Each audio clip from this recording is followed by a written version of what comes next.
Nursery तैयार कर लिए, वही नर्सरी आपकी चौगने पचौगने पैसों में बेच देंगे, आप अच्छी खासी उससे इनकम कमा सकते हैं। इसी के साथ साथ में अगर आप खेती कर रहे हैं, फसलों को उगा रहे हैं, तो फसलों में कोई इस समय आप देख रहे हैं गन्ने में रेड रॉट शुगर केन बहुत ज्यादा फैल रहा है। कोई भी किसान आपसे पूछ ले कि बेटा आप देसी एग्रीकल्चर कर रहे हैं तो इसका निदान बताइए, किस तरह से इसको हम समाप्त कर सकते हैं। तो आपको तमाम प्रकार के फंजीसाइड हैं, कौन सा प्रयोग कर सकते हैं, कौन सा आपका कॉन्टैक्ट है, कौन सा सिस्टेमिक है, और कौन से हम सीड ट्रीटमेंट करेंगे, कौन से हम सोल ट्रीटमेंट करेंगे, ये सब जानकारी आपको होनी चाहिए।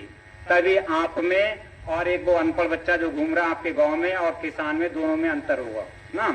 किसान आपसे ज्यादा होशियार है, हम सबसे ज्यादा होशियार है, क्योंकि वो प्रैक्टिकली ये सारे काम कर रहा है। इसी के साथ साथ अभी आप देखे होंगे मधुमक्खियों के बहुत इधर उधर मडराते हुए, बसंत ऋतु आ गया, मधुमक्खियां इस समय न्यूक्लियर फ्लाइट स्टेज पर निकल रही हैं। देखे हैं नहीं देखे हैं?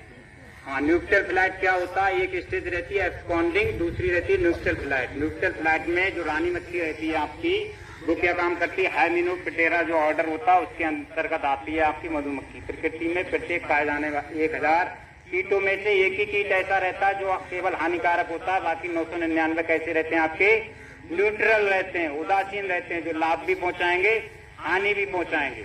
सब लोग जानते हैं काकरोच की मैं बात करूं, पेरिप्लेनेटा अमेरिकाना, जो पृथ्वी पर मनुष्य से लगभग 1 लाख वर्ष पहले से आया हुआ है। हम आप देखते हैं घर में अगर या रूम में देख लिए काकरोच को तो पैर से दबा करके कुचल देते हैं उसके लिए।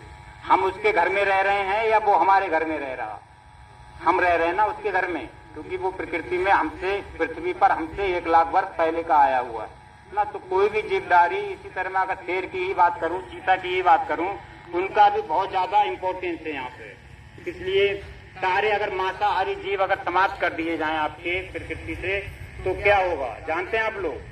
तो जो शाकाहारी जीव हैं आपके, चाहे हिरन हुई या और कुछ भी है ना, इनकी संख्या बहुत ज्यादा बढ़ जाएगी और सारी वनस्पतियों को चर करके ये समाप्त कर देंगे और धीरे धीरे आपकी भूमि बंजर की तरफ बदलती रहेगी और एक दिन वो आएगा कि मरुस्थल में बदल जाएगी, है ना। तो इन सारी चीजों को आपको ध्यान रखना। किसान की आय डबल कैसे करें उसके बारे में थोड़ा मैं बोलना चाहता हूँ।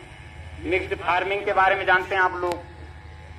मिक्स्ड फार्मिंग के बारे में मतलब खेती के साथ साथ में विभिन्न प्रकार के व्यवसाय करना, चाहे आपका पिगरी हो गया, पोल्ट्री हो गया, फिशरीज हो गया, है ना, ये सब, है ना। चलिए मधुमक्खी के बारे में ही मैं आज